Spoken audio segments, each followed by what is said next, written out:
안녕하세요. DJ 현희입니다. 오늘의 사연 시작해 보겠습니다. 의사 집안으로 시집가서 정말 돈 걱정 없이 살았습니다. 하지만 제가 그런 시댁 식구들한테 묵직한 한 방을 날려주면서 발발 기게 만들었죠. 제가 도대체 왜 그랬는지 궁금하시다면 제 이야기를 끝까지 들어주세요. 공기업을 다니고 있는 30대 여성이에요. 남편은 저랑 동갑의 제약회사 연구원인데요. 시모는 산부인과 원장이고 시부는 피부과 원장이에요. 다른 친구들은 의사 집안에 시집갔다고 엄청 부러워하더라고요.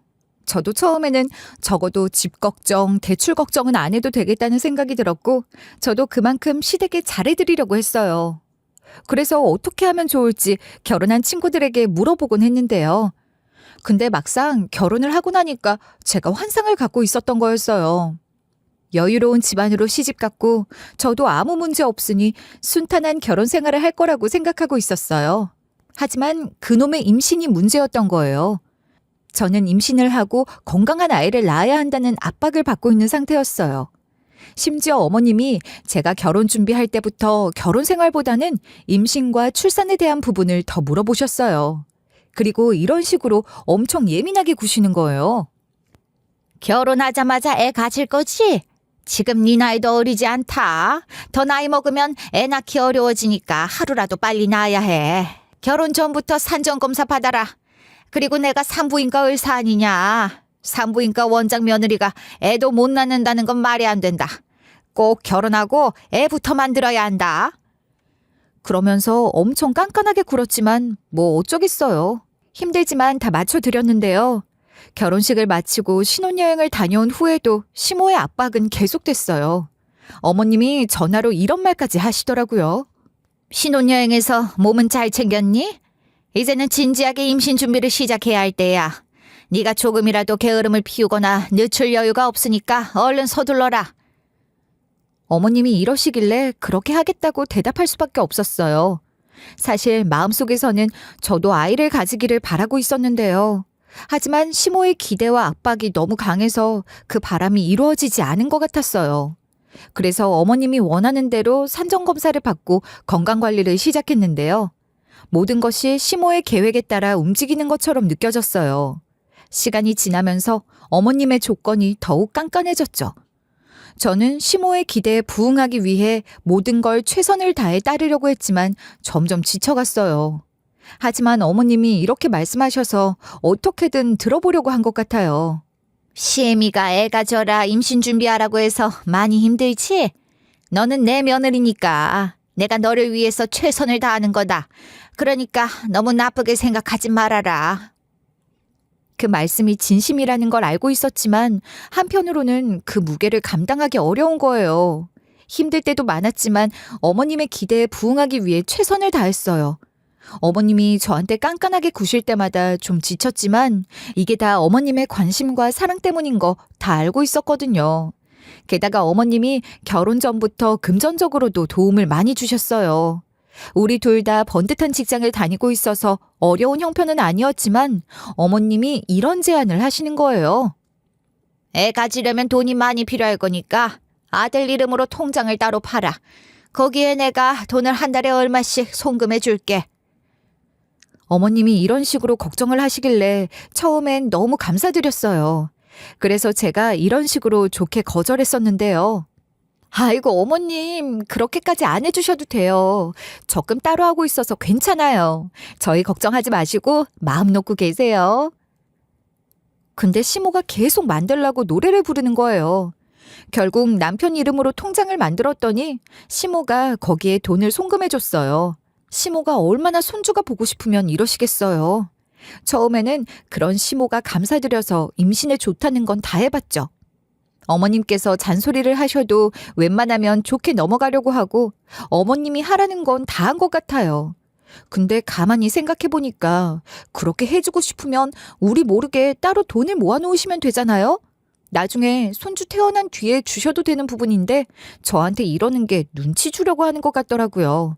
내가 이만큼 해줬으니까 너도 이만큼 해라. 압박 주는 것 같아서 기분이 좀 그랬어요. 그러다가 한 달에 한 번씩 하는 그거 말이에요. 그게 불규칙한 게 고민이라서 남편한테 말했거든요. 남편이 병원에 가보라고 했는데 다음 달에 또 안 하면 진료를 받아보려고 했어요. 근데 남편이 어머님한테 이야기를 했나 봐요. 어머님이 갑자기 저한테 전화하셔서 이런 이야기를 하시는 거예요. 아들한테 다 들었다. 요즘 그걸 안 한다면서? 병원으로 와서 검사 좀 받아봐라. 공짜로 해줄 테니까 편하게 와서 몸 상태가 어떤지 살펴봐. 어머님이 이렇게 병원으로 오라고 했을 때 가야 하나 망설여졌어요. 아무리 심오하지만 친정 부모님이 아니라 시부모님이고 병원에 가는 건 언제나 긴장되는 일이잖아요. 그래도 시모가 공짜로 봐주겠다고 하니 감사한 마음도 들었어요. 주기를 좀 더 규칙적으로 만들 생각으로 어머님이 하시는 병원으로 갔는데요. 그렇게 진료실에 들어섰을 때 어머님이 저를 바로 반겨주셨어요. 어머님이 제 얘기를 진지하게 들어주셨고 불규칙한 주기를 이야기하니까 걱정스러운 표정을 지으셨어요. 그러면서 제게 이런 진단을 내려주시더라고요. 이건 그냥 놔두면 안 돼. 내가 처방해 줄 거니까 처방해 준 대로 꼭 챙겨 먹어. 이거 먹으면 주기가 많이 규칙적으로 변할 거야. 어머님이 이렇게 처방전을 내려주셔서 받아들고 나오는 길에 마음이 한결 가벼워졌어요. 어머님 말씀대로 약을 꾸준히 먹기 시작했는데요. 처음에는 솔직히 반신반의했어요. 처방한 대로 바로 효과가 있을 줄은 몰랐는데요. 하지만 몇 주 지나지 않아 변화가 느껴지기 시작했어요. 주기가 점점 일정해지고 몸 상태도 조금씩 좋아지는 것 같았죠. 그래서 제가 시댁에 들려 어머님께 이런 식으로 감사의 인사를 건넸는데요. 어머님, 제가 다른 병원에서 처방받은 대로 했을 때는 효과가 전혀 없었거든요. 근데 어머님 처방은 다른 것 같아요. 어머님 덕분에 많이 좋아졌어요. 제가 이러면서 전보다 주기가 규칙적으로 변해서 건강이 전보다 나아졌다고 했어요. 그러니까 어머님이 미소를 지으면서 이런 말씀을 하시는 거예요. 그럼 다행이지. 내가 뭐라고 했니? 이거 꾸준히 먹으면 더 나아질 거라고 했잖아. 임신 준비할 때까지 계속 챙겨 먹어야 한다. 알겠지? 어머님의 이런 말씀이 신뢰가 가서 전보다 더 열심히 약을 챙겨 먹었는데요. 그러면서 예전에 있던 피로감도 많이 줄어들었고 그날이 올 때마다 아프던 것도 덜하게 됐어요. 이 모든 것이 어머님 덕분이라고 생각했죠. 그렇게 매달 시모가 처방해준 대로 챙겨 먹으면서 임신을 위한 준비를 차근차근 해나갔어요. 한 번은 어머님이 저를 다시 병원으로 불러 검진을 해주셨는데 결과가 꽤 좋다고 하셨어요. 몸 상태가 많이 좋아졌네. 내가 처방해준 대로 정말 잘 챙겨 먹고 있나 보구나. 이대로만 가면 좋은 소식도 금방 찾아올 거야. 어머님이 이렇게 말씀해 주셔서 큰 위안이 되었고 동시에 큰 책임감을 느끼고 있었어요. 그렇게 저는 시모의 조언을 따라 임신 준비를 계속하면서 매일매일 몸을 관리하려고 했죠. 그러던 어느 날 회사에서 열심히 일을 하고 집으로 돌아왔는데요. 남편이 갑자기 다급하게 들어오면서 이러는 거예요. 당신 혹시 그 소식 들었어? 퇴근길에 전화가 와서 받아봤는데 엄마랑 아빠가 이혼하셨대. 우리 보고 화해시킬 생각하지 말라고 하고 재결합 같은 거 절대 안 하신다고 하던데? 남편에게서 이 소식을 들었을 때 그닥 놀라지는 않았어요. 드디어 올 것이 왔구나라고 생각했죠. 시모와 시부는 초면부터 그랬던 건 아니었어서 두 분이 사이가 안 좋은지 몰랐는데요. 그런데 남편이랑 저랑 결혼 이야기가 나온 다음부터 시부모님 사이에 긴장감이 자주 흐르는 걸 느낄 수 있었어요. 그 긴장감이 어떤 긴장감인지 말로 표현하기 어려웠지만 금방이라도 싸움이 일어날 것만 같았죠. 두 분이 서로를 대하는 방식이나 말투에서 왠지 모르게 날카로움이 느껴졌거든요.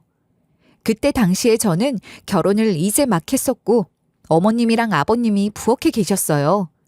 그런데 어머님이 주방에서 식사를 준비하시다가 이렇게 소리치시는 거예요. 또 뭐가 문제야, 당신? 병원이 잘 안 되는 게 왜 내 탓이야? 이상한 환자들이 꼬여서 그렇지. 당신은 늘 환자들 편만 들잖아. 내가 뭘 잘못했다고 이러는 건데? 두 분의 말다툼은 항상 이런 식으로 시작되곤 했어요.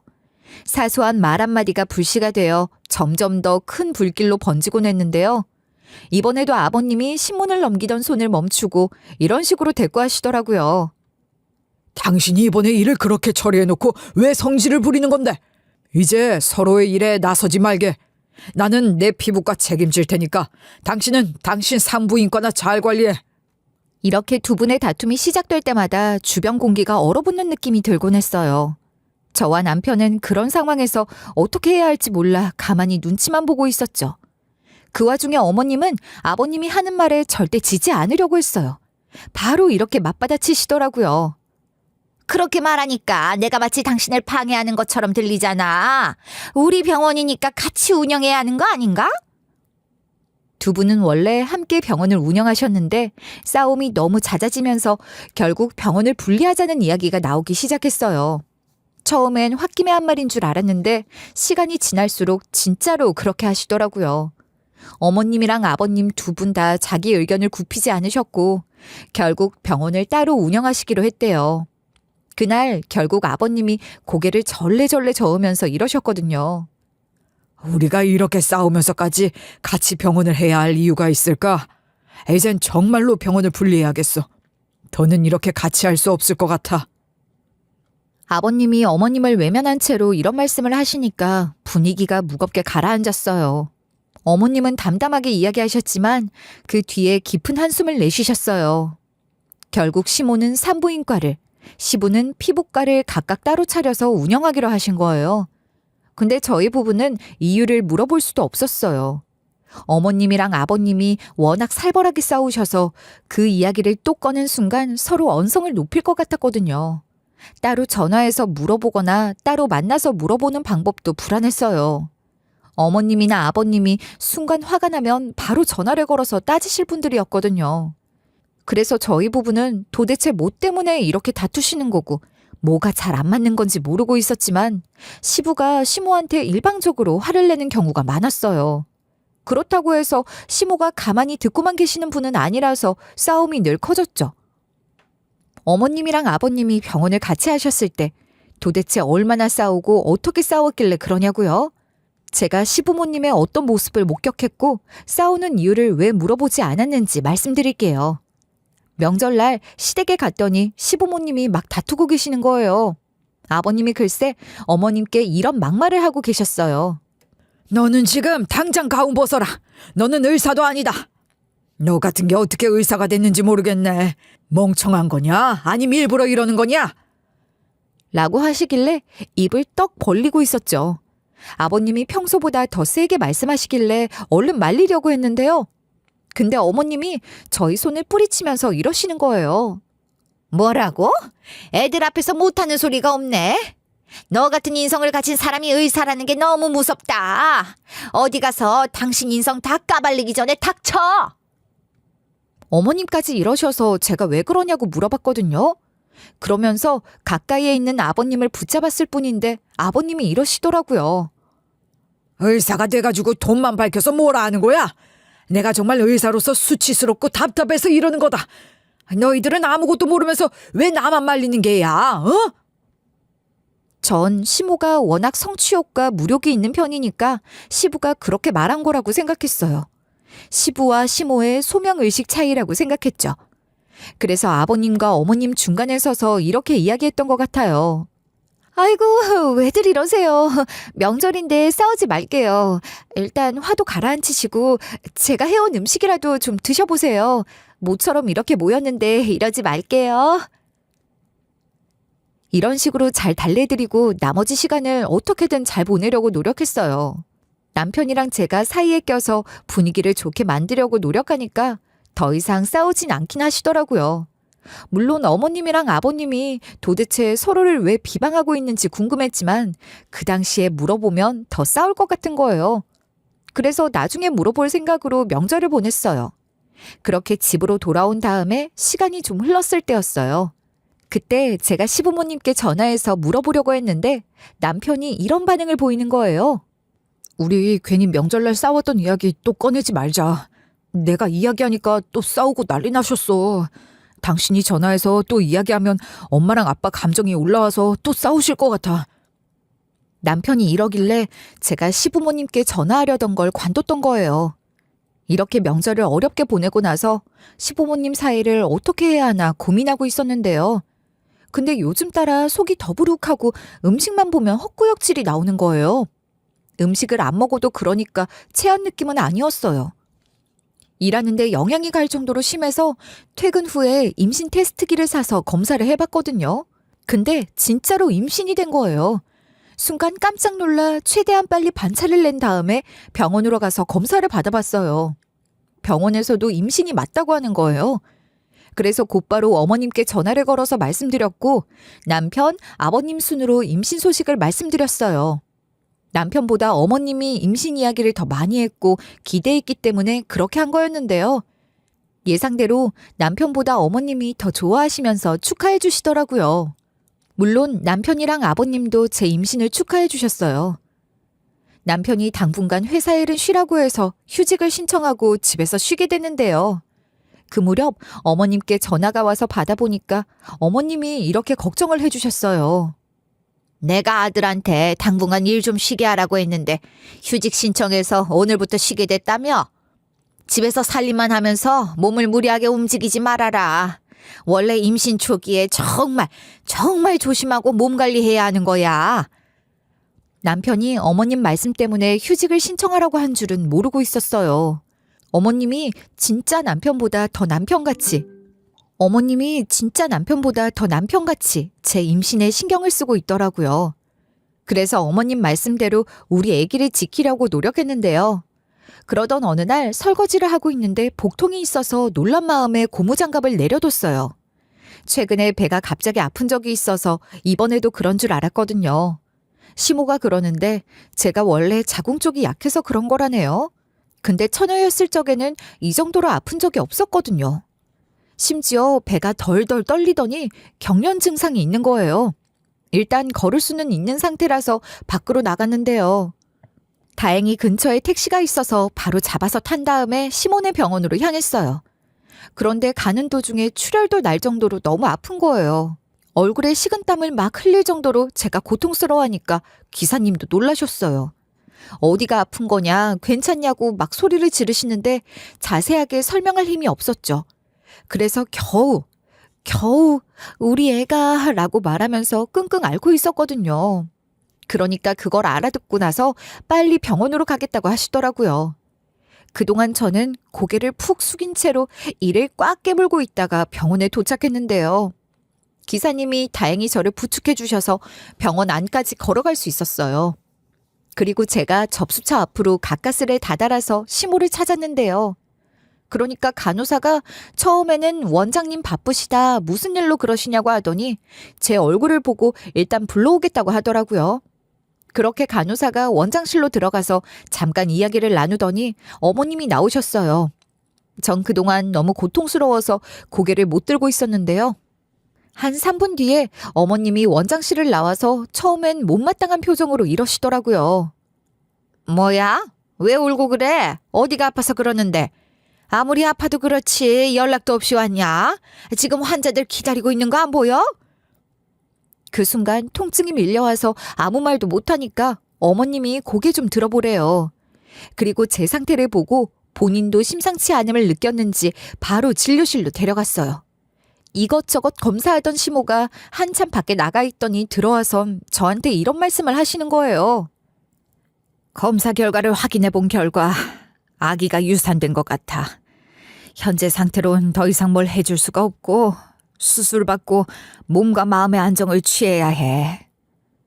이 말을 듣고 우리 아기가 세상을 떠났다는 사실에 눈물을 펑펑 흘리면서 시모 앞에서 오열을 했거든요. 그런데 시모가 그런 저한테 오히려 이런 식으로 뭐라고 하고 있더라고요. 네 몸이 얼마나 약하면 유산이 되냐? 엄마가 돼가지고 어떻게 애를 이런 식으로 흘려보내? 산부인과 원장이 시애미를 두고 지 몸 관리를 이렇게 할 수가 있어? 넌 도대체 잘하는 게 뭐야? 어머님이 이런 식으로 병원이 떠나가라 화를 내셨어요. 마음 같아서는 통곡하면서 뭐라 하고 싶었거든요. 근데 병원에 있던 환자들이 소리 지르는 걸 다 듣고 문틈을 기웃거리면서 쳐다보고 있는 거예요. 제가 왜 이런 취급을 받고 있나 싶더라고요.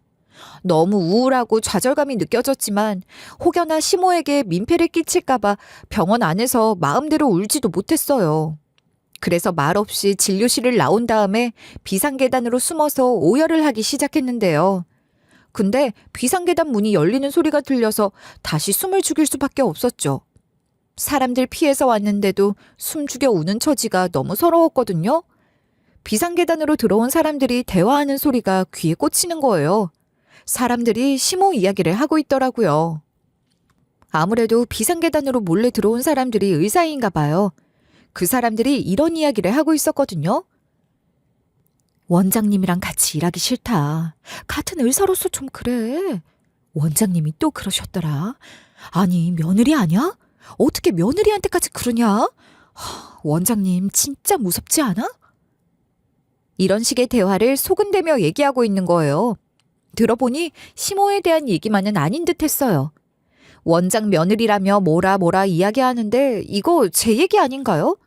그때부터 더 집중해서 듣기 시작했어요.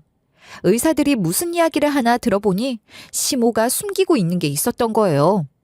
시모가 예전부터 실수로 다른 약을 처방해 주거나 오진을 내리는 경우가 있었대요. 처음에는 환자들이 의사가 해준 거니까 처방대로 치료받고 그랬다는 거예요. 근데 나중에 두드러기가 일어나는 부작용이 일어나거나 합병증이 일어났대요. 결국 시모 병원이 고소를 당해서 난리가 난 적도 있다는 거예요. 심지어 환자가 시모 병원까지 찾아와서 주저앉은 채로 이렇게 악을 질렀대요. 내가 너 때문에 이 모양 이 꼴이 됐어.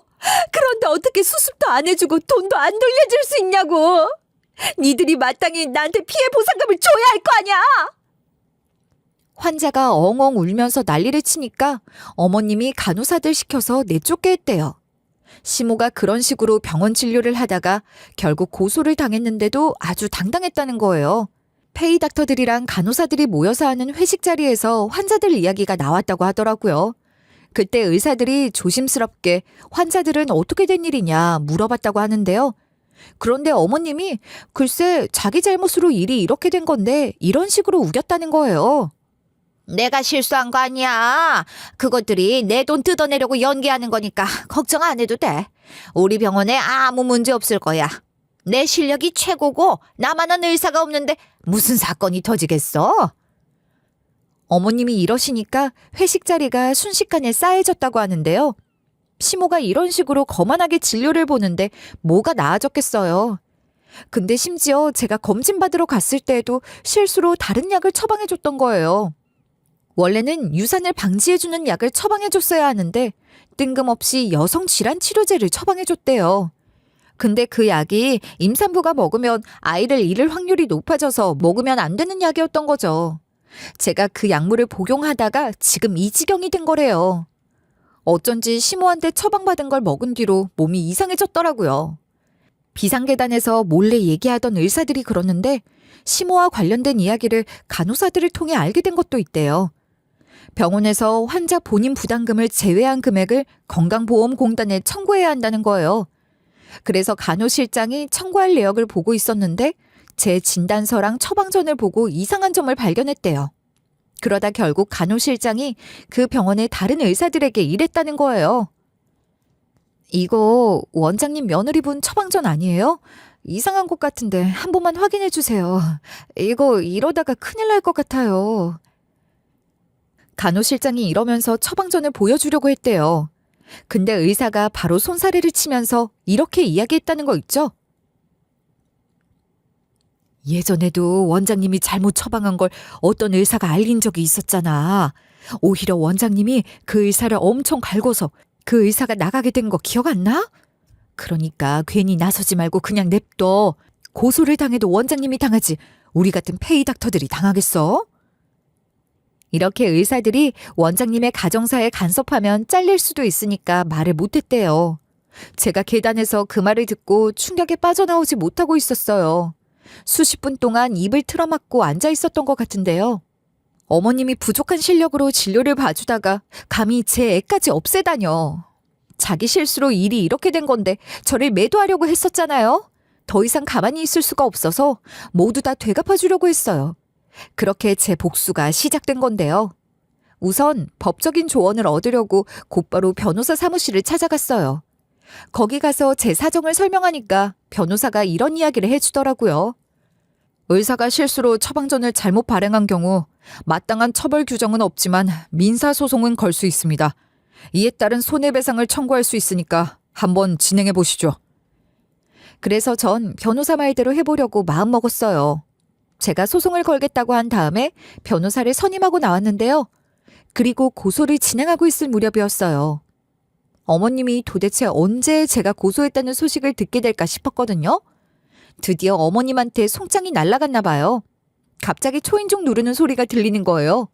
신경질적으로 아주 거칠게 소리가 반복되는 거 보니까 심호구나 했었죠. 인터폰을 확인해 보니까 제 예상대로 어머님이셔서 문을 열어드렸어요. 그니까 어머님이 저를 보자마자 다짜고짜 이렇게 언성을 높이시는 거예요. 이게 어떻게 된 일이냐? 의학적 지식이라고는 있지도 않은 네가 처방전 약이 잘못되었는지 어떻게 알았어? 어머님이 씩씩대면서 전부 다 실토하라고 윽박지르시더라고요.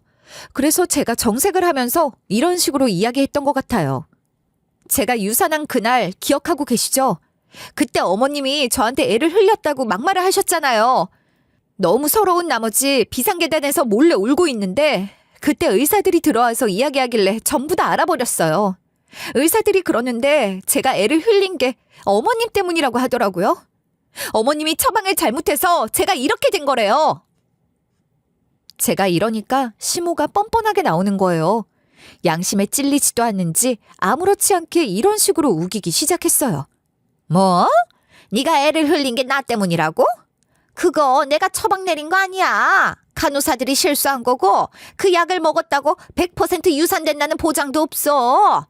며느리 네가 몸 관리를 잘못해서 그런 거 아니니? 왜 시애미 탓을 하고 그래? 지금 네 애 흘려서 나한테 화풀이 하는 거야? 화난다고 시애미를 고소하는 게 말이 된다고 생각해? 어머님이 이러시면서 적반하장도 유분수래요. 심지어 제가 말하려고 하니까 바로 끼어들어서는 이러더라고요.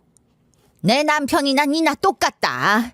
내 남편도 너처럼 내가 오진한 거라고 주장하면서 돈만 쫓는 의사라는 막말을 퍼부었어. 내가 그 말을 듣고 얼마나 어이없었는지 아니? 그 말을 들은 순간 깨달았죠. 시모와 시부가 매일 싸우던 것도 시모가 돈만 쫓는 의사라서 그랬던 것이 아닌 이전에도 이런 오진료 및 처방을 했던 걸 시부가 알고 있었기 때문에 일어난 거였어요. 그런데 이걸 전부 다 이야기하면서 조목조목 따지면 뭐하나요? 시모도 알고 있었을 텐데 비양심적으로 구는 것 같아서 굳이 언급하지 않았어요. 그래서 시모한테 이런 식으로 비아냥대고 말았는데요. 어머님, 저는 여기서 할 말 없고 재판장에서 볼게요. 거기서 어머님 말이 맞는지 보면 될 것 같네요. 어머님도 나중에 거기서 후회를 하든 박박 우기든 마음대로 하세요. 이러고 나서 어머님을 문 밖으로 밀쳐낸 다음에 현관문을 닫아버렸어요. 어머님이 한동안 문을 쾅쾅 두드리고 초인종을 막 누르긴 했지만 제가 조용히 하라는 소리조차 지르지 않았죠. 그러니까 어머님이 지쳤는지 알아서 나가 떨어지더라고요. 조용히 발소리를 들어보니 어머님이 간 것 같길래 그 뒤에 몰래 시부에게 연락했는데요. 아버님이 전화를 받자마자 그동안 있었던 모든 이야기를 해드렸어요. 그러니까 아버님이 이렇게 한마디 하시더라고요. 그 여자는 내 와이프지만 의사도 인간도 아니더라. 내가 발벗고 나설 테니까 도움이 필요하면 언제든지 말해라. 아님 내가 와이프가 진료보던 환자들 기록이 좀 남아있는데 그거라도 좀 줄까? 아버님이 이런 식으로 말씀하셔서 시모가 예전부터 했던 오진료 기록들을 수집할 수 있었죠.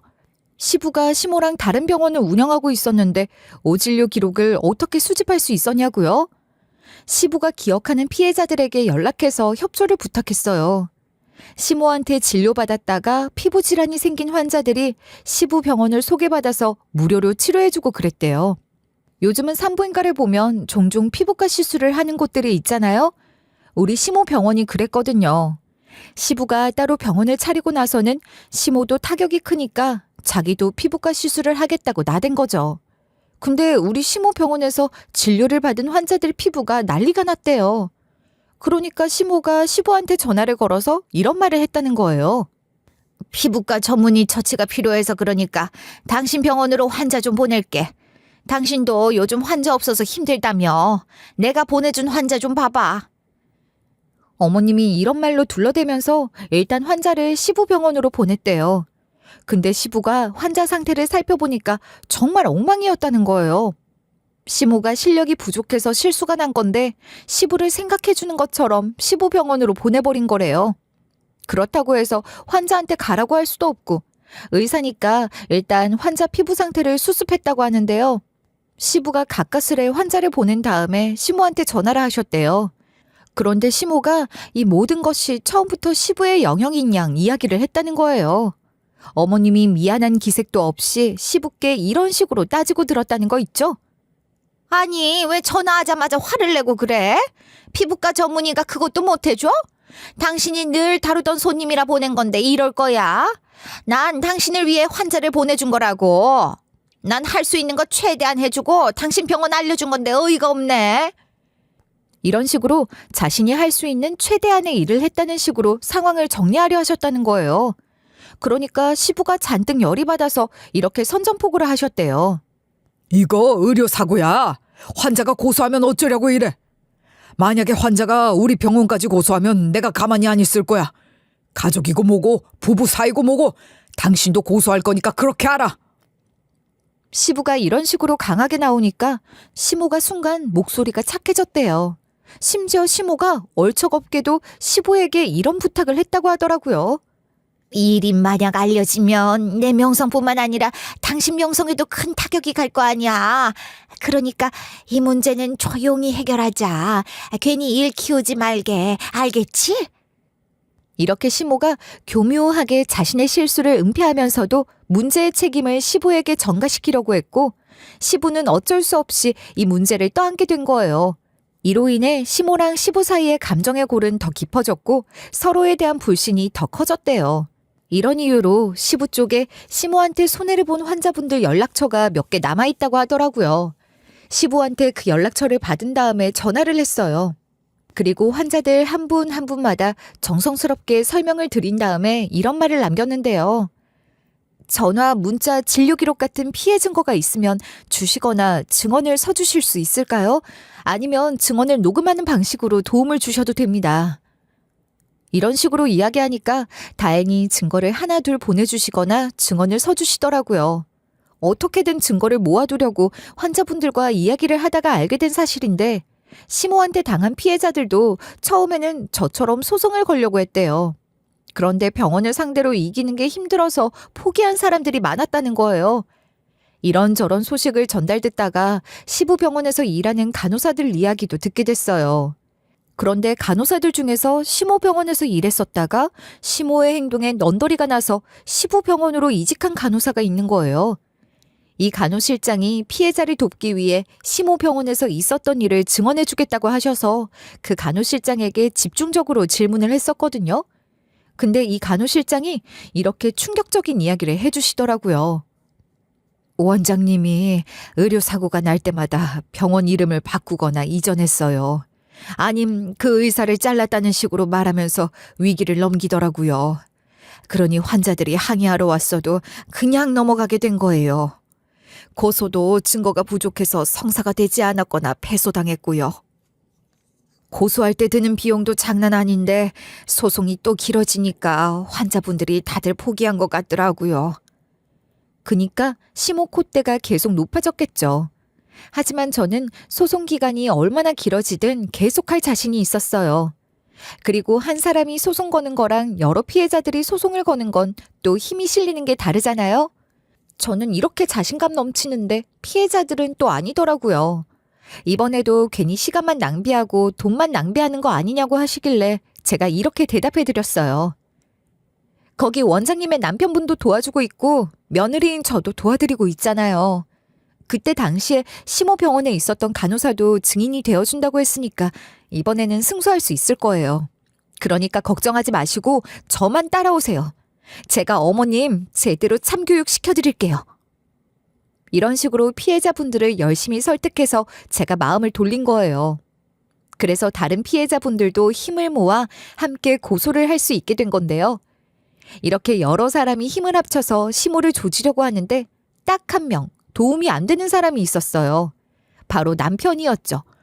남편은 제가 모든 진실을 알려줬을 때 저를 위로하는 척 하더라고요.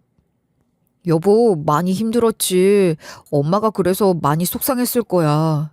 근데 우리 엄마가 손주를 엄청 보고 싶어 했고 직업에 대한 자부심도 장난 아니라서 이런 일이 일어난 것 같아. 당신이 상처받았다니까 마음이 안 좋네. 남편이 이런 식으로 착한 척을 하는 것까진 괜찮았어요. 그 뒤에 도대체 무슨 말을 했길래 그러냐고요? 남편이 얼척없게도 이런 말을 씹으렸거든요. 엄마 병원이 망하면 우리도 좋을 게 없어. 그러니까 고소 취하하고 대화를 좀 해볼게. 내가 엄마 잘 설득해 볼 테니까 가족끼리 이러지 말자. 좋게 좋게 해결할 수도 있는 거잖아. 남편이 이런 식으로 저를 회유하려 하는 거예요. 그래서 제가 이렇게 손절을 선포하고 말았어요. 지금 당신 내가 아니라 어머님 편을 드는 거야? 다른 것도 아니고 어머님 때문에 우리 애가 세상을 떠났어. 당신이 이렇게 끝까지 어머님 편 드는 거면 나 당신이랑 같이 살 수 없을 것 같은데? 제가 이렇게 말한 다음에 남편 반응을 확인해 봤는데요. 그런데 남편이 바로 180도 돌변해서는 이런 발언을 하고 만 거예요. 아무리 그래도 우리 엄마인데 왜 그렇게 말해? 집안 어르신한테 그러는 건 아니지. 나도 당신 이렇게 존중하고 있으면 당신도 존중해야 하는 거 아니야? 임신이야 다시 하면 되는 거고. 엄마가 의료사고 낸 것도 간호사들이 낸 거고 환자들이 돈 받아먹으려고 떼쓰고 있는 거라잖아. 제가 이 말을 듣고 얼마나 경악했는지 아세요? 이런 사람이랑 평생 살 생각으로 결혼을 했다니. 제가 선택을 잘못해도 너무 잘못했다는 생각이 들었죠. 그래서 제가 남편과 제 사이를 이런 식으로 종지부찍고 말았어요. 뭐? 임신이야 다시 하면 된다고? 당신은 어머님이 하는 말이면 사실 확인도 안 하고 무조건 믿는다는 거지. 와이프 말은 전혀 안 믿고. 그럼 나 당신이랑 더 이상 못 살 것 같아. 나 말고 당신이랑 어머님 말이라면 끔뻑 죽는 여자랑 만나서 재혼해. 우리 이혼하자. 남편도 제가 하는 말을 듣고 화가 났는지 이혼하자고 하더라고요. 그래서 제가 그날 짐을 싸들고 집을 나와버렸어요. 친정집에서 지내면서 소송 준비에 이혼 준비까지 싹 다 하게 된 건데요. 그 사이에 시부의 도움 덕에 소송이 저한테 유리하게 진행됐어요. 그러던 어느 날 시부 병원에 갔더니 그 간호실장을 만나게 된 거예요. 시모가 운영하고 있는 병원에 있던 그 간호실장이 있더라고요. 앞에서 말했던 잘못된 처방을 찾아냈던 그 간호실장 있잖아요. 그 간호실장 말로는 시모 병원을 그만두고 지금은 시부병원에서 일하고 있대요. 간호실장이 시모 병원을 그만두게 된 이야기를 이런 식으로 해줬어요. 이번에 우리가 아주 철저하게 준비해서 며느리분이랑 피해자들이랑 한꺼번에 소송을 걸었잖아요. 이전에 일했던 간호사도 증인으로 나오니까 지도 이번에 질까봐 불안했나 봐요. 소송이 진행된 후로 히스테리를 장난 아니게 부렸어요. 간호실장이 이러면서 시모 병원에서 일했을 때 엄청 힘들었다고 하더라고요. 심지어는 간호실장이 이런 이야기까지 해줬어요. 그나마 다른 페이 닥터들이 있어서 장사가 됐던 건데 그 의사들도 이제 이런 원장 밑에서 일 못하겠다고 말하면서 그만뒀어요. 그래서 전 지금 피부과 원장님 병원으로 옮긴 거예요. 제가 그만두기도 전에 친하게 지냈던 간호사한테 전해 들었는데 지금 거기 산부인과 손님도 없어지고 직원들도 고생하고 있다고 하더라고요. 저도 산부인과 원장님이 저를 갈구는 걸 버티고 버티다가 못해 먹겠어서 나온 거예요. 시모가 도대체 어떻게 갈궜길래 그랬냐고 물어봤거든요. 시모가 간호실장을 비롯한 모든 간호사들을 모아놓고 일했다는 거예요. 니들 때문에 소송 당한 거 다들 알고 있지? 니들 진짜 일 똑바로 안 할래? 나는 분명히 처방 제대로 했는데 니들이 실수해서 일이 이렇게 된 거 아니야?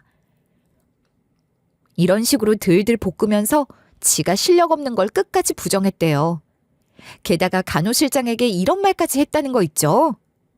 간호실장, 지금까지 의료사고 난 거 네 잘못이라고 입증해. 나는 맞게 처방했는데 간호실장이 전산 입력을 잘못해서 프린트된 처방전에는 잘못된 약이 나온 거라고 말하라고. 네가 간호사들 교육을 잘못시켜서 이 사단이 난 거잖아. 어디서 감히 니만 쏙 빠져서 편하게 있으려고 그래? 너도 같이 벌 받아야지. 안 그러면 나 간호실장이랑 일 같이 못해. 네가 그만둔다고 하면 의료계에서 일 못하게 할 거니까 그렇게 알아. 시모가 이러길래 간호실장이 헛웃음이 절로 나왔다고 하더라고요. 시모가 저 찾아왔을 때 간호사들이 실수한 거라고 누명을 씌우려고 했잖아요. 그것도 모자라 간호사들 앞에서 간호실장한테 대놓고 덮어 씌우려고 한 거죠. 그 당시에 간호실장이 가만히 있지 않고 이런 식으로 반박을 했다고 하는데요. 네? 지금 무슨 말씀을 하시는 거예요? 나 참 기가 막혀서. 원장님이 저지른 실수를 왜 제가 한 거라고 해야 하는데요? 차라리 관둘게요. 의료계에서 없애버리든지 말든지 마음대로 하세요. 이러고 시모 병원을 나와버린 거래요. 다른 병원 직원들도 시모의 히스테릭한 짓을 버티지 못하고 곧 그만둘 예정이라고 하더라고요. 이런 상황에서 소송이 진행되는 동안 저는 결국 남편이랑 이혼을 했어요. 근데 전 남편이 저를 아직 좋아하고 저한테서 애틋한 감정이 있나 봐요. 저랑 관계가 정리되니까 전화가 온 거예요.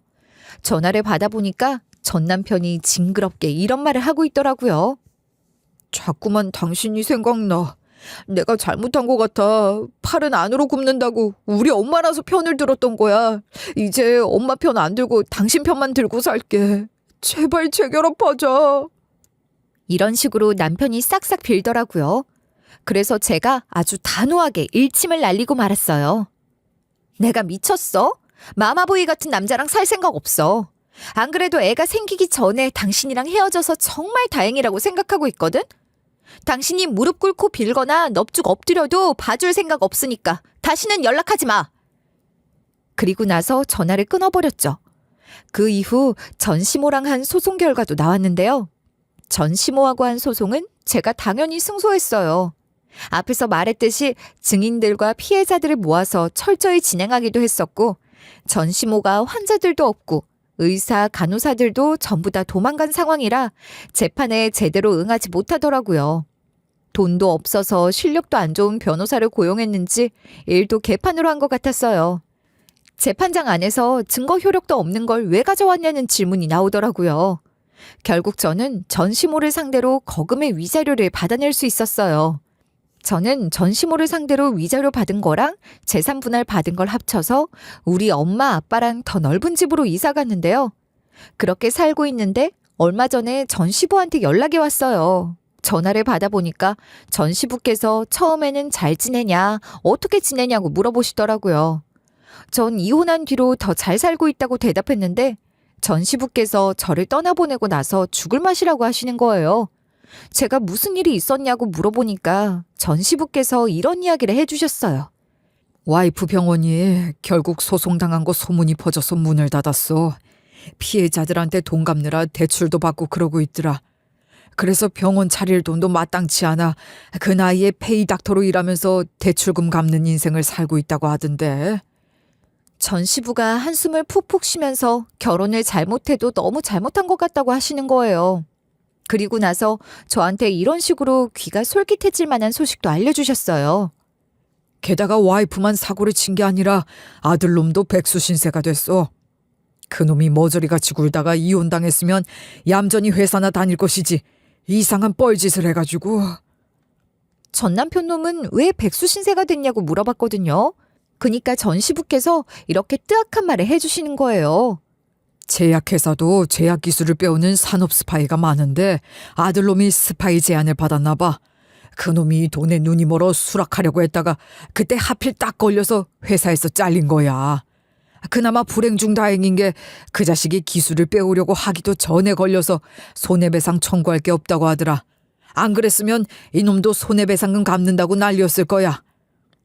전시부께서 자기가 자식 교육을 잘못 시킨 것 같다고 후회를 하시더라고요. 그러면서 전시부가 저한테 이렇게 사과를 하시기도 했어요. 정말 야무지고 똑똑한 며느리였는데 표현을 많이 못해줘서 미안해. 와이프가 임신을 왜 이렇게 못하냐고 투덜거릴 때 며느리 편 한 번 안 들어준 게 마음에 걸려서 전화해본 거야. 시간을 다시 되돌리면 며느리 너를 챙겨주면서 이혼하지 않도록 아들 녀석 홍군형도 내줄 거다. 이제 내 주변 와이프도 그렇고 아들놈도 그렇고 똑똑한 척하는 모자란 것들 뿐이네. 전시부께서 이런 식으로 하소연을 하시는데 마음이 아팠죠. 전시모랑 전 남편만 아니었으면 집안 어르신으로 극진히 모시며 좋은 것들을 많이 배웠을 텐데 안타까울 뿐이었어요. 그래서 제가 전시부의 사과에 이렇게 대답했었는데요. 아니에요. 그동안 도와주셔서 감사해요. 그리고 주변에 병원 갈 친구들이 있으면 전시부가 하는 병원 가보라고 항상 추천하고 있어요. 그러니까 전시부가 웃으면서 고맙다고 이야기했고 앞으로 잘 살라고 작별 인사를 한 다음에 전화를 끊었어요. 그 뒤로는 다시는 이전 시댁 식구들과 엮이는 일 없이 평화롭게 잘 지내다가 이렇게 사연글을 보내게 된 거예요. 남한테 상처를 주면 그대로 돌려받는다잖아요? 만약에 여러분 곁에 저희 시어머니처럼 상처를 주는 사람이 있으신가요? 그렇다면 저희 어머님이랑 똑같이 벌을 받게 될 테니까 너무 걱정하지 마세요. 여기까지 제 사연글 들어주셔서 감사하고요. 여러분은 매일매일이 평화롭고 행복하길 바랄게요.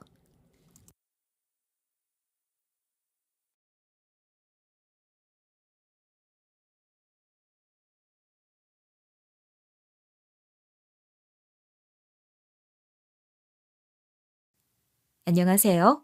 DJ 선아입니다. 오늘의 사연 시작해 보겠습니다.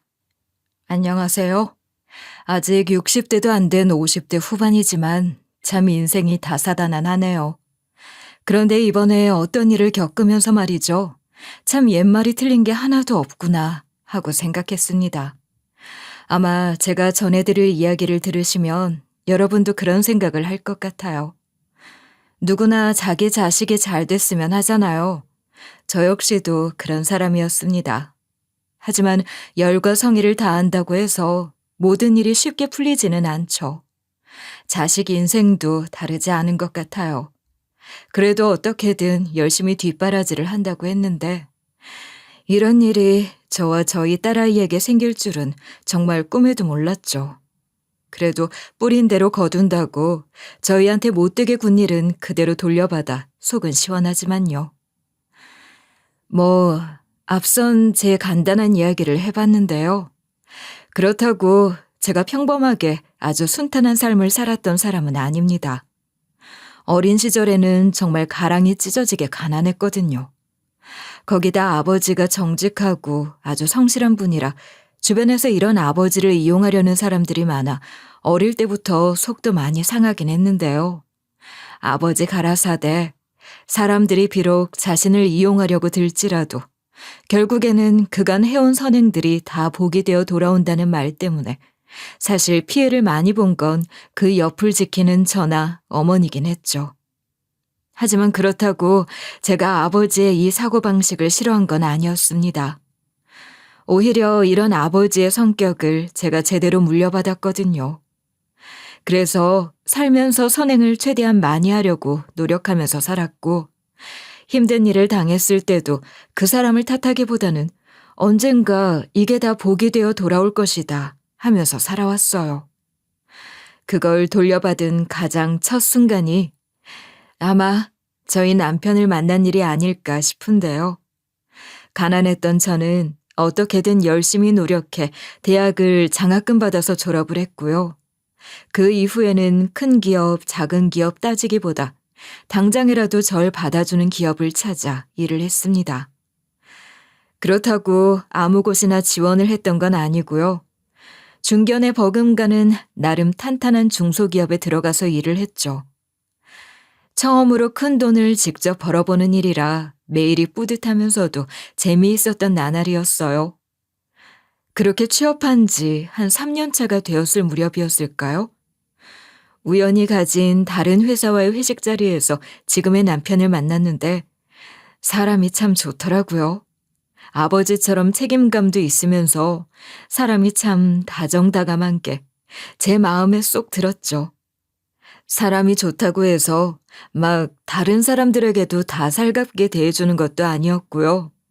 남편 역시도 제게 관심이 있었는지 저에게 주는 그 관심이 싫지 않았죠. 그래서 남편과 결혼을 결심하게 됐어요. 이 사람이라면 결혼해서 내 가정 잘 지켜줄 사람이겠구나 싶어서 말이죠. 그렇다고 제 살림이 더 좋아졌다거나 한 단계 업그레이드 됐다거나 하진 않았어요. 그럴 법도 한 게 남편도 저도 당시 오래 일해서 돈을 쌓아두거나 한 사람은 아니었으니까요. 여타 다른 신혼부부들과 다르지 않게 아낄 것 아껴가며 소소하게 행복을 누리면서 지냈죠. 그러다가 저와 남편을 딱 반씩 닮은 예쁜 딸도 태어났고요. 더 이상의 행복은 없다 생각했죠. 그런데 사람 일이라는 게 정말 알 수 없는 거더라고요. 마냥 행복한 일만 가득할 것 같았던 저희 일상은 순식간에 깨져버렸거든요. 결혼 10년 차가 되던 해였어요. 여느 때와 다르지 않은 평범한 날이었죠. 전화가 오기 전까진 말이에요. 병원에서 온 전화는 정말 청천벽력 같은 소식을 가지고 왔습니다. 남편이 퇴근길에 교통사고를 당해 지금 상태가 좋지 않다고 서둘러서 병원으로 와야 한다는 말이었죠. 이게 무슨 일인가 싶었어요. 정신을 제대로 차리기 어려웠어요. 그래도 어떻게든 정신을 부여잡고 아직은 어린 딸을 데리고 서둘러 병원으로 달려갔습니다.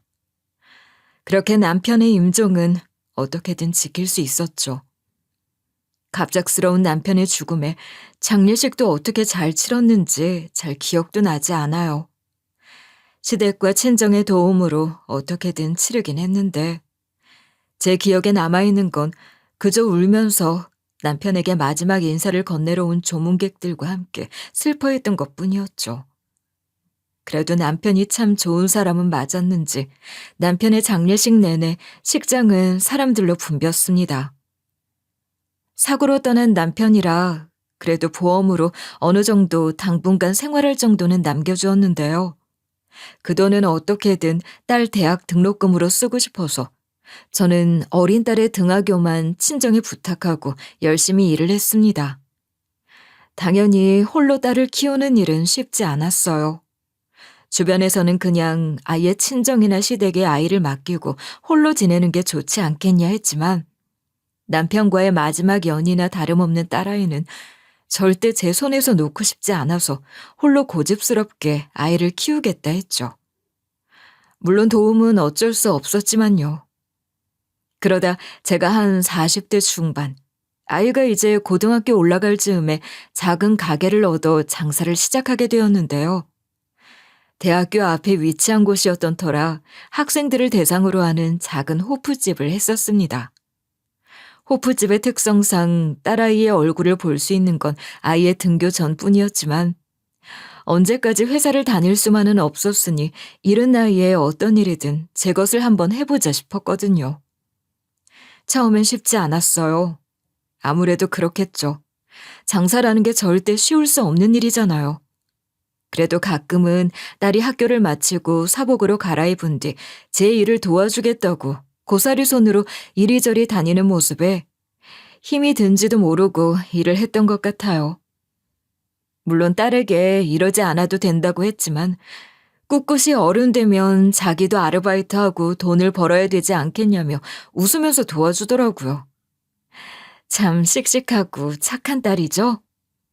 그렇다고 딸이 공부를 못하거나 하진 않았어요.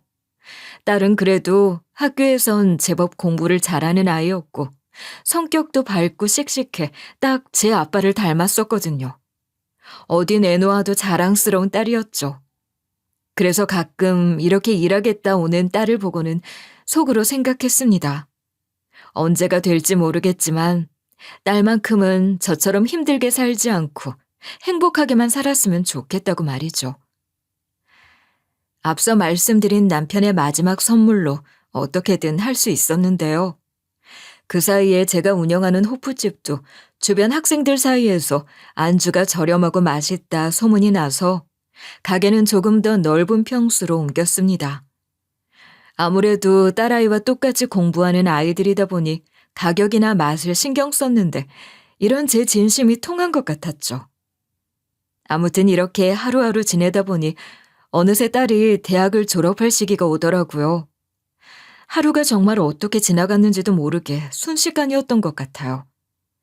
딸은 학교 졸업하기도 전에 열심히 면접을 보러 다니더니 누구나 다 아는 대기업에 합격했다며 그날은 같이 손을 붙잡고 방방 뛰었었죠. 얼마나 기뻤으면 저희 딸 대기업 입사했다며 그날은 가게도 열지 않았다니까요. 그러다 이젠 어엿한 사회인이 된 딸. 딸은 회사를 열심히 다니더니 몇 년 뒤 남자친구라며 한 남자애를 집에 데려왔는데 딱 봐도 귀티가 철철 흐르는 사람이었습니다. 그래서 딸에게 물어봤더니 집이 재벌 저리 가라 하는 그런 집의 둘째 아들이라고 하더군요. 솔직히 걱정스러웠죠. 재벌 만나는 거 그래 좋아요. 하지만 옛말에 왜 그런 말이 있겠어요. 수준에 맞는 것이 좋다 하는 말이요. 그래서 속으로는 걱정에 그 남자는 아닌 것 같다 생각을 하면서도 남자친구와 하하호호 웃으며 좋아하는 딸을 보니 쉽게 입이 떨어지진 않더라고요. 그러니 부모로서 어쩌겠습니까? 그저 딸의 행복이 우선이라 생각하며 딸의 선택을 존중해줘야죠. 그렇게 딸과 남자친구는 생각보다 제법 긴 시간 연애를 했습니다. 2년이 넘는 연애 기간, 이 남자애 괜찮을지도 모르겠다는 생각이 들 무렵쯤에 제 고개를 갸우뚱하게 만드는 일이 일어났죠. 그날도 어김없이 딸이 남자친구와 집에 함께 놀러 온 날이었어요. 매번 그렇듯 깔끔하게 차려입고 예의도 바른 청년이기는 한데 그날따라 왠지 모르게 마음 한구석에서 다시 생각해보는 게 어떨까 싶은 그런 의심의 싹이 하나 생기더라고요. 자기야, 우리 이제 결혼식 날짜랑 잡아야 하는데 언제쯤 하는 게 좋아? 글쎄, 장모님은 언제가 좋은 것 같으세요? 저희 결혼식이 말이에요. 그러게 말이다. 너희가 벌써 2년 넘게 만났지? 대호 넌 집에 결혼 이야기는 꺼내본 거니? 일단 저희 어머니한테 이야기는 해봤는데 아무래도 생각이 좀 많은 것 같으시더라고요. 자기, 나한텐 그런 말 없었잖아. 왜? 뭐 때문에? 그도 그럴 게 아무래도 장모님이 하는 가게가 술집이잖아. 그래서 어머니가 친구들한테 어떻게 이야기를 해야 할지 모르겠다고 해서. 자기도 알다시피 우리 집 사람들은 장사는커녕 손에 물도 안 묻히고 사는 사람들이다 보니. 예비사위 될 딸의 남자친구란 청년은 그저 웃으면서 한 말이었지만 전 웃을 수 없었습니다. 대놓고 집안끼리 비교를 한 건 아니지만 예비사위의 말에 따르면 집에서 어찌됐든 저희 집안과 그쪽 집안의 차이에 대한 이야기가 나왔다는 말이니까요. 뒤이어 예비사위는 신경 쓰지 않으셔도 된다며 손사래를 치면서 그날 이야기는 그렇게 마무리됐는데 그날의 대화가 아무래도 영 마음에 걸리더군요. 딸아이도 그날 이후에는 생각이 많아진 듯 보였고 말이죠. 아마 이때부터였던 것 같아요. 딸이 갑자기 명품 옷과 가방을 사기 시작한 게 말이에요. 평소에는 정말 검소하던 아이였거든요. 그런데 갑자기 백화점을 다녀왔다면서 쇼핑백을 하나씩 들고 오더니 언제부턴가 제가 알만한 명품까지도 할부로 샀다며 가지고 오는 겁니다. 걱정되는 마음에 전 한 소리 할 수밖에 없었어요. 딸, 요즘 너무 과소비하는 거 아니니? 지난번에도 그렇고 이번엔 또 무슨 가방을 이렇게 사온 거야? 그게 아무래도 대호 씨네 말이야. 갈 때마다 그쪽 사람들은 전부 명품으로 치장하고 오는데 나만 이렇게 시장 보세 옷 입고 다닐 순 없잖아. 이제 결혼하면 그쪽 집안 생각도 해야 하는데. 아무리 그래도 그렇지. 너 이번 달 카드비 때문에 적금도 깼다고 하지 않았어? 엄만 걱정이다. 차이가 나면 차이 나는 대로 최대한만 준비해서 가면 되는 거지. 너무 무리하는 거 아니야? 그래도 어떡해. 나 대호 씨랑 꼭 결혼하고 싶은데. 엄마도 저번에 대호 씨 하는 말 들었잖아. 어머님이 엄마 가게 하는 것 가지고 뭐라고 했다는데 밉보였으면 어떡해. 어떻게든 예비사위 집안에 잘 보이고 싶다는 딸. 그러면서 저번 예비사위가 했던 말을 꺼내는데 순간 가슴이 턱하고 막히더군요. 평소에는 제가 호프집 하는 것도 자랑이라던 아이가 그날의 한마디 때문에 이렇게나 표정을 굳히고 있다는 게 말이죠. 그 뒤로도 딸아이는 어떻게든 예비시댁에 잘 보이고 싶다며 집안에 있는 자기 물건을 온통 명품으로 바꾸려 했습니다. 결혼할 때 쓸 돈이라면서 모아둔 적금까지 깨서 명품을 사는 딸의 모습에 걱정스러웠죠. 그래도 뭐라고 할 순 없었어요. 어찌 보면 제가 하는 가게 때문에 그런 말이 나왔다는 생각이 들었으니까요. 괜히 딸의 미래에 제가 방해가 된 건 아닐까 싶어 딸이 원하는 대로 하도록 내버려뒀죠. 그렇게 어찌저찌 결혼 이야기가 서로 오가고 본격적으로 애들은 결혼식 준비를 하게 됐는데요. 아무래도 예비사위의 집안이 저희보다는 훨씬 잘 사는 집이었기 때문에 저도 신경이 많이 쓰였어요. 그래서 최대한 딸아이가 기죽지 않게 맞춰주려고 노력을 했죠. 하지만 말입니다. 그게 말처럼 쉽지가 않더라고요.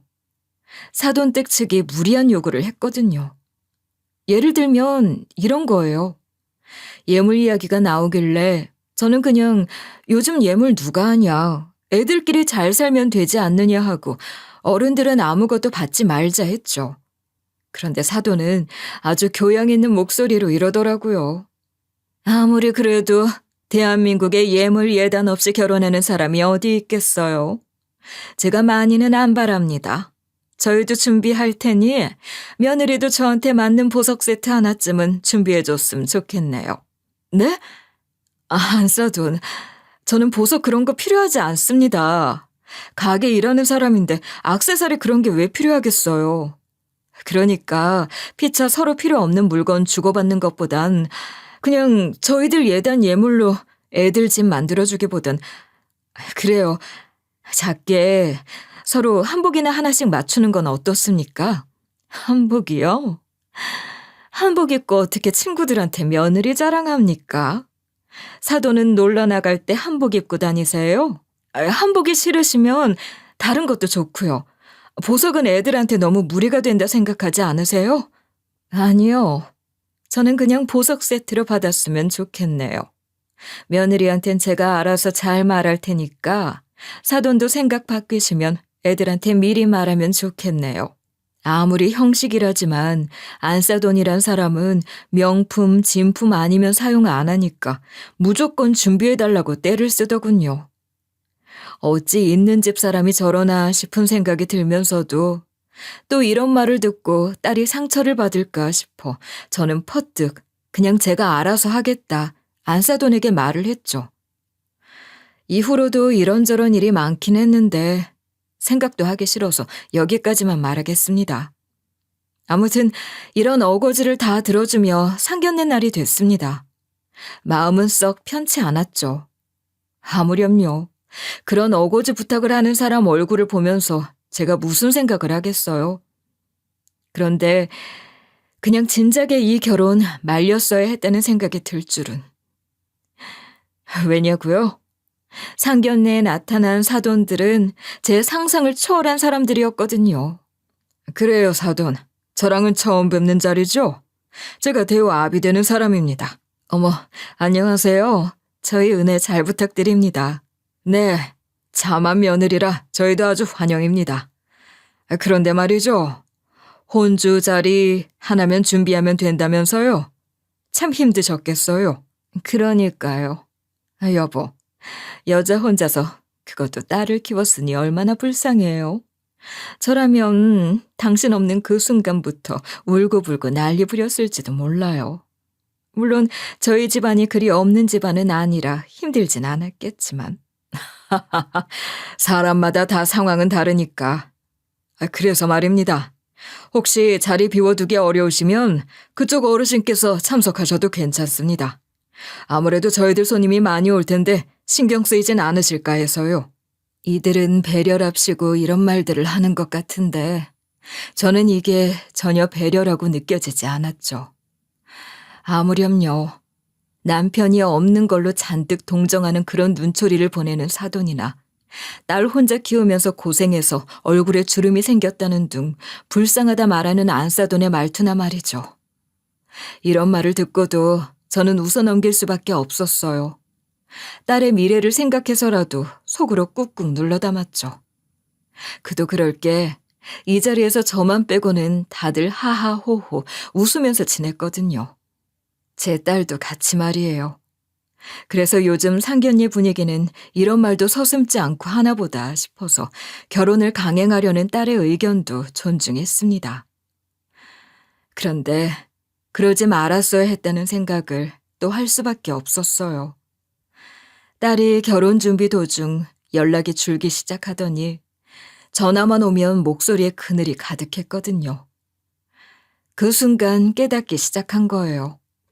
무조건 딸의 의견을 존중하는 게 아니라 저도 목소리를 내야 했다고 말이죠. 뭔가 잘못돼도 지금 단단히 잘못되고 있다고 말이에요. 결혼식 청첩장이 나오고 이제 한참 친구들에게 청첩장을 돌리느라 바쁠 제 딸아이가 어느 날 밤 술에 잔뜩 취해서 저희 집 문을 두드리더라고요. 깜짝 놀랐습니다. 문을 두드리는 딸아이의 목소리에 물기가 가득했으니까요. 그래서 얼른 문을 열어주었죠. 세상에. 전 다시 한번 딸아이 모습을 보고 놀랄 수밖에 없었어요.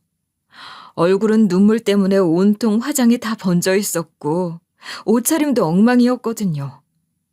항상 깔끔하게 차려입고 단정히 다니던 아이가 무슨 일 때문인지 신발은 짝도 맞지 않고 옷도 집에서 대충 입는 그런 트레이닝복에 팬더 모습으로 왔으니 가슴이 철렁했습니다.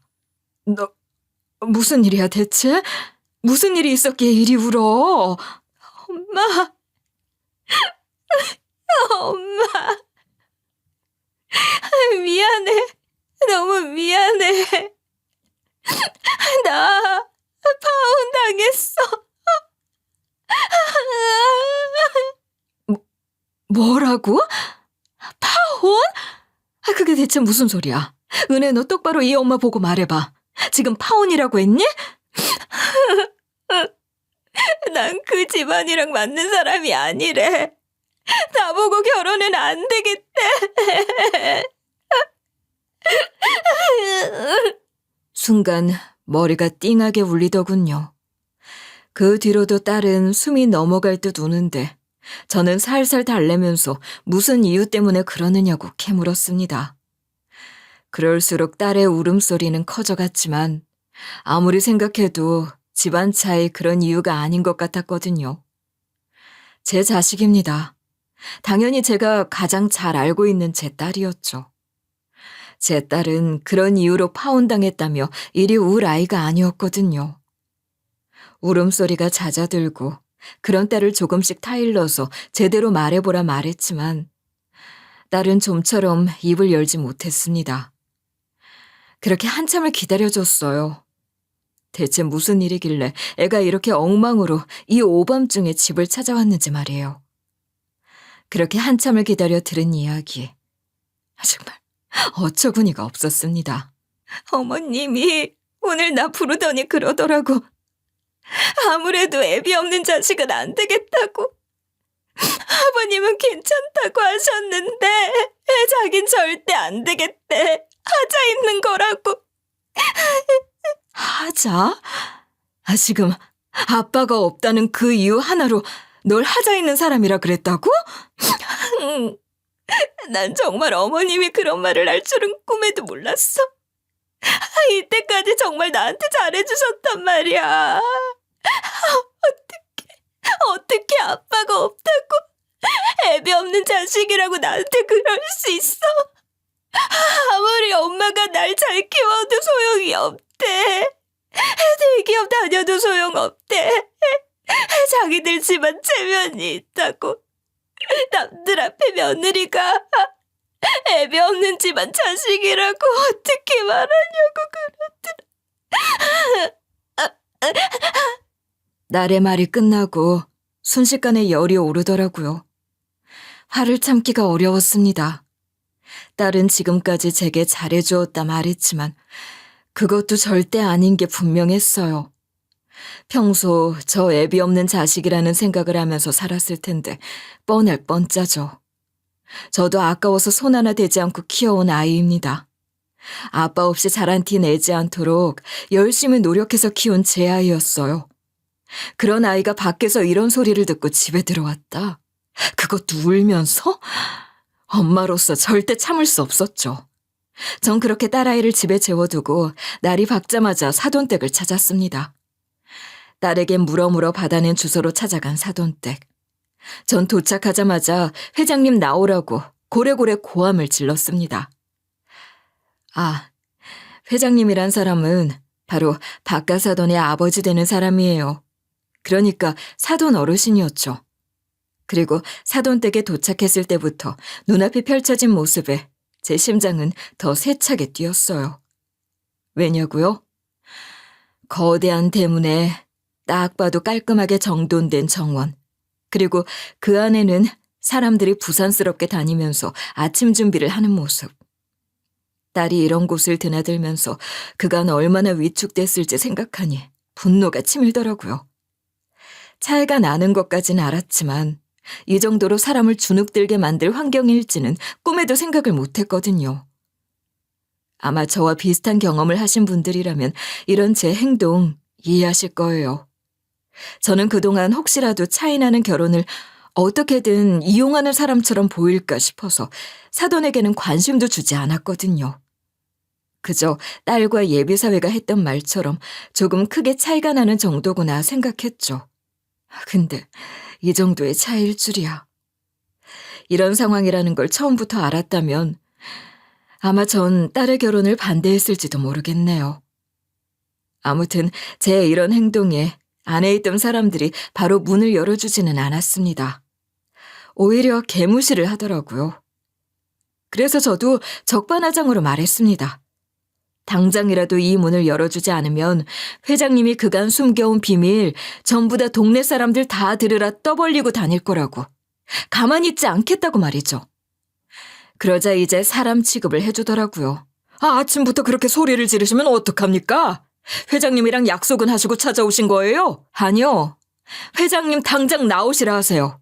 저 이대로 돌아가면 무슨 짓을 할지 저도 모르겠으니까. 회장님은 당신 같은 사람이 오라 해서 오고 가라 해서 가는 사람이 아닙니다. 그냥 조용히 있을 때 돌아가시죠.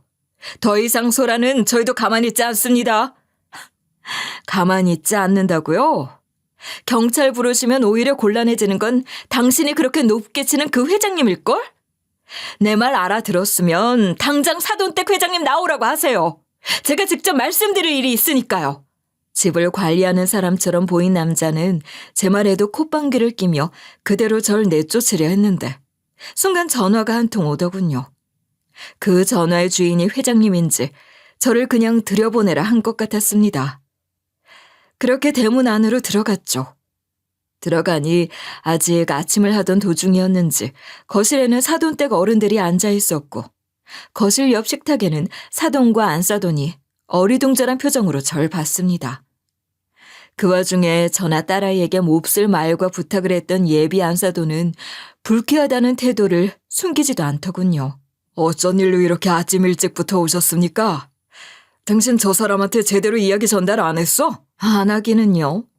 그 집 딸 통해서 아주 잘 전해줬는데. 딸한테 소식 제대로 전해 듣지 못한 모양이죠? 아침부터 이렇게 교양 없게 찾아온 걸 보면 말이에요. 아니요. 사정 다 들었습니다. 왜 왔는지 궁금하시다고요? 저도 궁금해서요. 저희 딸 왜 파혼시키겠다고 했는지 그 이유 직접 제 귀로 들어보려고요. 제가 당당하게 말하는 모습이 뻔뻔스럽게 보였는진 몰라도 예비 안사돈은 코웃음을 치면서 가소롭다는 듯이 말하더군요. 그건 우리 가족들끼리 정한 결정입니다. 괜히 나서지 않으시는 게 좋을 것 같은데요. 당신이 이렇게 나오면 오히려 욕을 먹는 건 당신 딸이라는 거 몰라서 이러는 건가요? 그래요? 뭐가 그렇게 잘난 결정이길래 제 딸이 욕을 먹죠? 그리고 엄연히 제가 나서야 하는 일인 것 같은데요? 어미인 제가 나서지 않으면 누가 나설 수 있단 말씀이시죠? 어이가 없네. 이래서 수준 차이 나는 사람들이랑 결혼하는 건 절대 안 된다고 그랬던 거예요. 어머님, 보셨죠? 이 집안이 이런 집안이에요. 그러니까 제가 대호 결혼 말린 거라고요. 이런 집안? 지금 우리 딸이 온갖 수모를 다 당하고 결국 파혼까지 당해서 눈물까지 보였는데 엄마가 가만히 있으란 말인가요? 전 듣고 가야겠어요. 뭐가 그렇게 잘못해서 그쪽에 그렇게 운운하는 집안 체면 들먹이며 사람을 그렇게 상처까지 줬는지 말이에요. 저와 예비 안사돈이 말로 주고받고 싸우자 옆에서 박가사돈은 이러지도 저러지도 못하고 가만히 듣고만 있더군요. 그래서 알았습니다. 이제 보니 옆에서 상식적인 사람처럼 굴었던 박가사돈 역시 제 딸에게 별반 다르지 않게 행동했구나 하고 말이에요. 그때였어요. 제가 말한 회장님이란 사람, 바깥 사돈댁의 아버지가 방에서 나온 게 말이죠. 아침부터 뭐가 이리 시끄러워? 누가 아침부터 이렇게 목소리를 높여대? 어머, 아버님, 별것 아니에요. 그저 좀 경우 없는 사람이 와서 소란을 피워서요. 곧 경찰 불러서 쫓아낼 테니 그냥 들어가 계세요. 경찰은 무슨 경찰까지 불러? 그냥 좋게 설명해주고 내보내면 되지. 안에서 듣자 하니 이번에 대호랑 결혼한다는 아가씨 부모인 것 같은데 그래, 원하는 게 있어서 그러는 거요? 회장님은 정말 하나도 안 변하셨네요. 원하는 것, 돈, 그것들만 있으면 사람이 살아갈 수 있다고 생각하시는 그 생각 말이에요. 잘 보세요. 저 모르시겠어요? 사실 저와 회장님은 안면이 있는 사람이었습니다. 저는 진작에 이 회장님이라는 사람이 저희 딸아이의 가족이 될 거라는 건 알고 있었죠. 솔직히 말해서 이 때문이라도 사실 딸의 결혼은 말리고 싶었어요.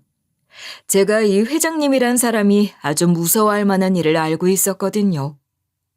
아무튼 회장님이란 사람은 식탁에 앉으면서 제 얼굴을 빤히 쳐다보고는 점점 안색이 하얗게 질리기 시작했습니다. 그리고 못 볼 사람을 본 것처럼 눈이 커지고 동공지진이 오기 시작했죠. 회장님 지금 반응을 보니 기억은 나시는 모양이네요. 맞아요. 30년 전 그 일 잊지 않으셨던 모양입니다. 자네가 어떻게 여기... 제가 어떻게 여기 있냐고요? 지금 상황 다 들으셨으면 다 아실 거 아니에요. 맞아요. 제 딸 때문에 왔습니다. 제 딸이 지금 이 집안에서 정말 어이없는 일을 당했거든요. 그럼 그 아이가 자네 딸이란 말인가? 어떻게 이런 일이... 저는 천천히 회장님에게 걸어갔습니다. 회장님의 반응 때문인지 주변 사람들은 저를 말릴 생각도 못하더군요. 그나마 정신을 차리고 절 막은 건 다름 아닌 예비 안사돈이었죠. 당신이 뭔데 우리 아버님한테 큰 소리를 내? 당장 저리 가지 못해요? 당장 제 앞에서 비키지 않으시면 제가 어떤 말을 할지 저도 모르겠는데. 회장님 가족 관리를 정말 관대하게 하시는 모양이에요. 정말 제가 다 말해도 상관없다는 건가요? 30년 전 그 일 말이에요. 그네 너 자리에 앉아라. 가만히 있어. 그치만 아버님, 이 경우 없는 여자가 무슨 짓을 할 줄 알고 가만히 있어요. 당장 내 앞에서 비키래도. 지금 경우 없는 건 바로 너다. 회장님의 말에 예비 안사돈의 안색은 파랗게 질려서 다시 사돈의 옆에 얌전히 앉더군요. 그래서 저도 본론을 시작했습니다. 그간 제가 살아오면서 숨겨왔던 이야기 하나를 말이죠. 회장님, 아니 박성호 사장님, 30년 전 그 일 역시 잊지 못하셨죠? 그때 제가 어떤 일을 겪었는데 사람 하나 그렇게 만들고 잊으시면 곤란하죠. 아니, 이보게, 자네 이렇게 이야기할 게 아니라 우리 서재에 가서 이야기하면 어떻겠나? 왜요? 가족들은 아직 모르는 이야기인가 보죠? 지금 당신 기업이 그렇게 큰 이유가 어떤 건지 말이에요. 저와 회장님만이 아는 이야기. 회장님은 제 말에 손과 입술을 떨더니 앉아있던 의자까지 뒤로 끌면서 저와 멀어지려 하셨습니다. 그 광경을 본 예비 사돈들과 거실에 있던 다른 사람들도 모두 어리둥절해했죠. 당연합니다. 자기들 입장에서는 어디서 굴러먹던 사람이 회장님과 이야기를 하더니 회장님 반응이 이상했으니까요. 예비 안사돈은 성격도 급한 사람인지 1, 2분 되는 그 침묵을 못 참고 저에게 묻더군요. 지금 무슨 말씀을 하시는 거예요? 당신이 우리 기업에 대해 뭘 아는데요? 여기서부터 관계없는 사람은 당신인 것 같은데. 이제 조용히 있는 게 좋지 않겠어요? 뭐라고요? 난 이 집안 며느리야. 당신이야말로 이 집안과 전혀 상관없는 사람이 아침 대바람부터 와서 소란 피워놓고 뭐라고? 그네 너 조용히 있지 못해? 손님한테 지금 그게 무슨 행동이야? 너야말로 지금 이혼당하고 싶은 거냐? 버럭 화를 내는 회장님의 모습에 이후로 아무도 말을 꺼내지 못했습니다. 그저 저와 회장님의 모습을 지켜보고 있을 뿐이었죠. 이대로 가만히 있으면 100년이 지나도 이야기는 시작도 못할 것 같아서 저는 먼저 운을 뗐습니다. 회장님, 정말 가족들한테까지 꼭꼭 숨겨주신 모양이에요? 아직 아무도 모르는 거 보니. 제가 회장님 회사에 다녔을 때 그 공장 폐수 사건을 덮으려고 회사가 얼마나 많은 사람들에게 피해를 줬는지 말이에요. 자네, 그건 이미 30년 전 일이지 않나. 일단 여기서 이러지 말고 둘이서 이 얘기 좀 하세. 둘이 이야기하면 또 예전처럼 저만 잘라내보시려고요? 아니요. 저 역시 그때의 피해자입니다. 전 보상을 받아야겠어요. 그렇게 잘라낼 때 제가 증거 가지고 있다는 사실도 모르셨죠? 그렇겠죠. 그러니까 지금까지도 이렇게 떵떵거리면서 잘 살고 있는 거겠죠. 아마 지금 이 이야기가 무슨 흐름인지 잘 이해가 안 된다는 분들이 있으실 것 같아요. 충분히 이해합니다. 왜냐하면 이 이야기를 하기 위해서는 30년 전 제가 회사에서 일했던 일부터 시작해야 하거든요. 앞서 제가 말씀드렸을 거예요. 제가 다녔던 괜찮은 기업 이야기 말이에요. 이게 우연인지 필연인지는 모르겠지만 딸아이가 만나겠다는 집안은 바로 제가 일했던 기업의 손자였던 거예요. 그래서 처음엔 고민도 많이 했죠.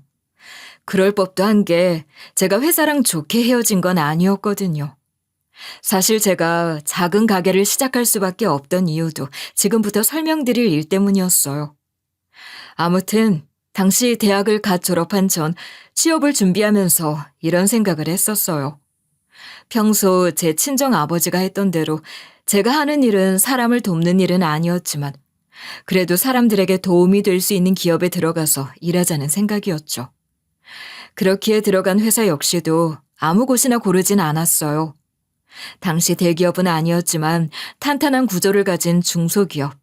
거기다가 이 중소기업에서 운영하는 공장은 대외적으로는 친환경이라는 단어에 초점을 맞추어 연구, 개발, 생산을 하던 회사였는데요.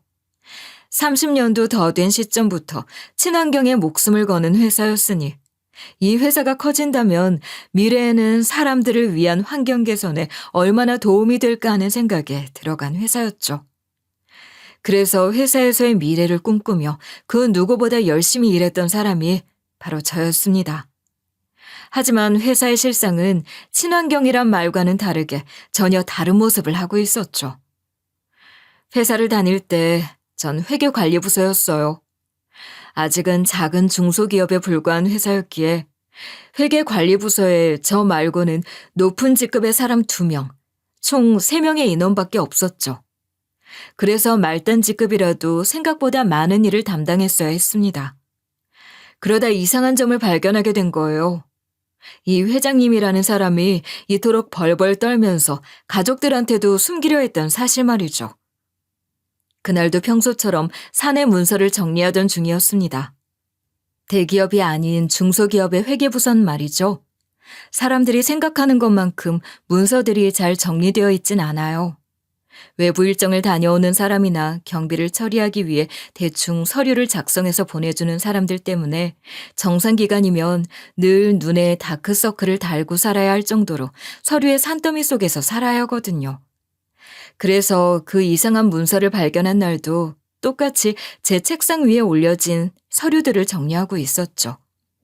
그러다 환경 개선 비용이라는 항목의 회계 내역을 발견하게 된 거예요. 연차로 5년차가 되던 저에게도 생소한 항목이었죠. 거기다 그 금액을 보는 순간 입이 떡 벌어졌습니다. 이렇게까지 큰 금액이 책정되어 있다고 싶었기 때문이었죠. 그러니 당장 사수에게 물어봤죠. 이 과장님, 아무래도 이게 너무 이상해서요. 처음 보는 항목인데 이렇게 큰 금액으로 책정되어 있을 수 있나요? 실제로 사용된 것 같지도 않고. 아, 그거 말이구나. 그냥 아무것도 묻지 말고 결제 넘기면 돼. 어차피 오대리가 이의 제기한다고 해서 될 것도 아니고. 이게 뭔데 그래요? 이 금액이면 저희 공장 운영비 20%는 될 것 같은데. 이걸 그냥 넘겨도 되는 거예요? 아, 그냥 넘기래도. 어차피 오대리 알아서 뭐 할 수 있는 것도 없어. 나중에 알게 될 거니까. 사수의 반응에 이상하다 생각했습니다. 그럴만 했던 게 제 사수라는 사람은 저보다도 철저하게 서류를 정리하던 사람이었거든요. 그런 사람이 사용되지도 않은 돈이라는 걸 뻔히 알면서도 그냥 결제 넘기면 된다는 책임 없는 소리를 했으니 제가 얼마나 의심스러웠겠어요. 그래도 문제는 없다고 하니 당장에는 일을 해야 했기에 사수의 말대로 처리를 했죠. 그러다가 다른 부서 동료들과 이야기하다 그 수상한 내역이 무슨 의미를 담고 있는지 알게 됐습니다. 이야기를 들은 전 너무 충격을 받았어요. 제가 선택한 회사에서 그런 짓을 저지르고 있을 줄은 상상도 못했으니까요. 아, 오대리는 그거 몰랐구나. 나도 직접 본 건 아니고 듣기만 한 건데 공장에서 사용한 폐수 그거 그냥 하천으로 흘려보내는 모양이더라고. 뭐라고요? 그러면 안 되는 거잖아요. 어떻게 저희 회사 친환경이 모토인데 어떻게 그런 짓을... 듣기로는 그 폐수 정화해서 내보내는 돈이 어마무시하다나 봐. 그런데 감사가 나왔을 때 그 비용이 없으면 빼박 회사 잘못이 들통나잖아. 그래서 그런 항목을 만들어서 높으신 분들이 알아서 처리하던 모양이더라고. 그럼 그 폐수가 흘러들어간 하천은요? 거기 주변에 사는 사람들은 어떻게 해요? 물고기야 뭐 다 죽는 거지.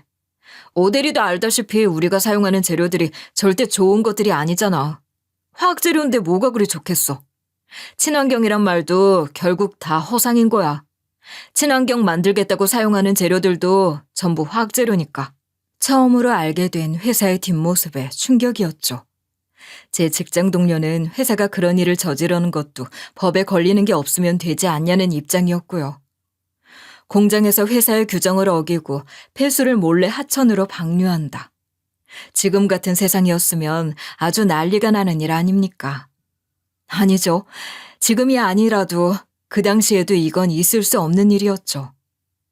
그 말을 듣고 공장 인근에 피해를 봤다는 마을을 찾아간 적이 있었어요. 마을 주민들은 무슨 일 때문인지 모르고 고기들이 떼죽음을 당해 어업에 피해를 보고 있다면서 무슨 일인지 알아봐야 한다 난리더군요. 그 와중에 주민들 사이에서는 피부병이랑 호흡기 질환 때문에 고생하는 사람도 많다는 이야기도 들렸고요. 양심이 불에 타는 것만 같았어요. 제가 다니는 회사에서 하는 일 때문에 벌써 많은 사람들이 피해를 보고 있었다는 사실을 말이죠. 그래서 당장의 상사에게 이 문제를 제기했지만 돌아온 대답은 냉혹했습니다.